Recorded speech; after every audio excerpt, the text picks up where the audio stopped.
और आइए अब आपको दिखाते हैं 50 बड़ी खबरें। देवघर रोपवे हादसे में अब तक 40 लोगों को बचाया गया, 7 लोग अभी भी ट्रॉली में फंसे, 3 लोगों की हो चुकी है मौत। झारखंड के देवघर में बचाव का काम लगातार जारी, 40 घंटों से ज्यादा से चल रहा है रेस्क्यू ऑपरेशन। रेस्क्यू टीम ने कहा आज दोपहर तक सभी फंसे हुए लोगों को कर लिया जाएगा रेस्क्यू। आतंकियों को शरण देने वालों पर कार्रवाई की तैयारी में जम्मू कश्मीर प्रशासन। यूएपीए कानून के तहत अब ऐसे लोगों की जब्त होगी संपत्ति।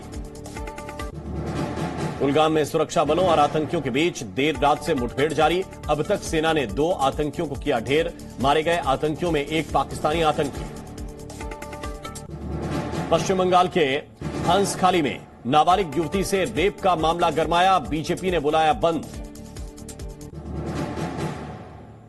पीएम मोदी गुजरात के अदलज में अन्नपूर्णा ट्रस्ट के छात्रावास का करेंगे उद्घाटन, वीडियो कॉन्फ्रेंसिंग के जरिए कार्यक्रम में होंगे शामिल। आज से स्वदेशी डॉनियर विमान की पहली कमर्शियल उड़ान, डिब्रूगढ़ और पासीघाट के बीच होगी पहली उड़ान।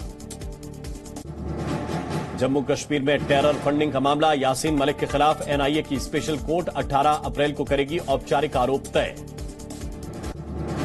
जेएनयू हंगामे पर एबीवीपी का दावा, पहले से थी विरोध की प्लानिंग, 9 अप्रैल को लिखी चिट्ठी में थी रामनवमी पर नॉन वेज नहीं बनाने की अपील।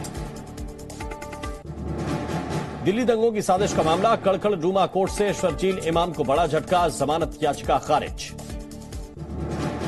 दिल्ली के डिप्टी सीएम मनीष सिसोदिया ने बीजेपी शासित राज्यों के शिक्षा मॉडल पर प्रहार किया, कहा 27 साल से बीजेपी गुजरात में है, वहां के स्कूलों की हालत बेहद खराब।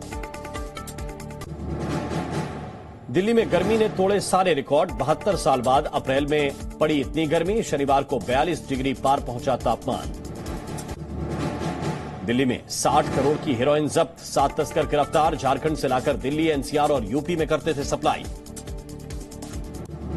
यूपी में एमएलसी चुनाव की मतगणना आज, मतगणना को लेकर प्रशासन की तैयारियां पूरी, एमएलसी की 27 सीटों पर हो रही है काउंटिंग। पीएम मोदी से मिले सीएम योगी और दोनों डिप्टी सीएम, मुख्यमंत्री योगी ने पीएम को भेंट की काशी के इतिहास पर किताब। वाराणसी में बीएचयू कॉलेज के बाहर एबीवीपी कार्यकर्ताओं का विरोध प्रदर्शन, कार्यकर्ताओं ने जेएनयू में लेफ्ट पार्टी कार्यकर्ताओं पर लगाया गुंडागर्दी का आरोप। शाहजहांपुर में तैनात डीएसपी नवनीत नायक बर्खास्त, सीएम योगी ने बर्खास्तगी के दिए निर्देश, मध्य प्रदेश की युवती ने शादी का झांसा देकर रेप के लगाए थे आरोप। गोरखपुर मंदिर पर हमला करने वाले मुर्तजा अब्बासी पर कोर्ट में सुनवाई पूरी, एटीएस की मांग पर कोर्ट ने लगाई मुहर, 16 अप्रैल तक बढ़ी रिमांड। मऊ में मुख्तार के करीबी के अवैध प्लॉट पर चला बुलडोजर, गणेश मिश्रा की 60 करोड़ की अवैध संपत्ति ध्वस्त। रामनवमी के जुलूस पर पथराव को लेकर शिवराज सरकार सख्त, सीएम के निर्देश के बाद खरगोन और बड़वानी में आरोपियों के मकान पर चला बुलडोजर। एमपी में रामनवमी जुलूस पर पथराव को लेकर छत्तीसगढ़ के सीएम का तंज, बोले बीजेपी और सहयोगी संगठन ही बिगाड़ रहे हैं माहौल। एमपी में निवेश बढ़ाने के लिए विदेश जाएंगे सीएम शिवराज सिंह, मई के दूसरे हफ्ते में न्यूयॉर्क, लंदन, स्विट्जरलैंड और जर्मनी का करेंगे दौरा। इंदौर में महंगाई के खिलाफ यूथ कांग्रेस का प्रदर्शन में आपस में ही भिड़ गए कांग्रेस कार्यकर्ता, एक दूसरे से आगे निकलने की होड़ में हुई लड़ाई। महाराष्ट्र के ठाणे में राज ठाकरे की जनसभा, रैली में किया जा रहा लाखों लोगों के पहुंचने का दावा, रैली को नाम दिया गया है उत्तर रैली। लाउड स्पीकर के मुद्दे पर हो रही बयानबाजी के ऊपर शिवसेना नेता संजय राउत का बयान, कहा लाउड स्पीकर को लेकर देश में राष्ट्रीय नीति बनाई जानी चाहिए, कुछ पॉलिटिकल पार्टी माहौल बनाना चाहती हैं। जेएनयू में मारपीट घटना पर शिवसेना नेता आदित्य ठाकरे का बयान, ऐसे विवाद पर मारामारी होती है, दिल को दुख पहुंचता है, पढ़ाई की जगह सिर्फ पढ़ाई पर फोकस होना चाहिए। आईएनएस विक्रांत को लेकर कथित हेराफेरी के मामले में गिरफ्तार हो सकते हैं बीजेपी नेता किरीट सोमैया, मुंबई सेशंस कोर्ट ने एंटीसिपेटरी बेल की याचिका खारिज की। रूस यूक्रेन युद्ध का 48वां दिन आज, यूक्रेन पर रूस के हमले लगातार जारी, घातक मिसाइलों से रूस कर रहा यूक्रेन पर हमले। यूक्रेन के राष्ट्रपति जेलेंस्की ने दी चेतावनी, पूर्वी यूक्रेन में हमले तेज करने की तैयारी कर रहा रूस। सभी देशों से रूस के खिलाफ और कड़े प्रतिबंध लगाने की मांग की। मरियुपोल में तबाही के बीच अपनों की तलाश, राहत बचाव करते दिखे आपातकालीन कर्मचारी। यूक्रेन के निकोलेव में रूस ने की बमबारी, निकोलेव में हमले के बाद जोरदार धमाका। यूक्रेनी सेना के सैन्य ठिकानों पर रूस ने हमला किया, स्पेशल ऑपरेशन के दौरान इस्कंदर मिसाइल से हमला। रूस के विदेश मंत्री सर्गेई लावरोव का बड़ा बयान, कहा यूक्रेन से शांति वार्ता के लिए सैन्य अभियान नहीं रुकेगा। यूक्रेन पर ताबड़तोड़ हमले कर रूसी नौसेना ने मरियुपोल में यूक्रेन के सैन्य ठिकानों को निशाना बनाया।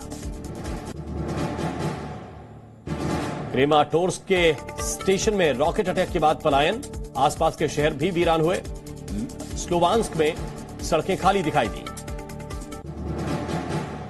सेरेब्रेनिका नरसंहार के पीड़ितों ने न्याय की मांग की, रूसी सेना की वापसी के बाद बुचा में हुई हत्याओं पर चिंता जताई।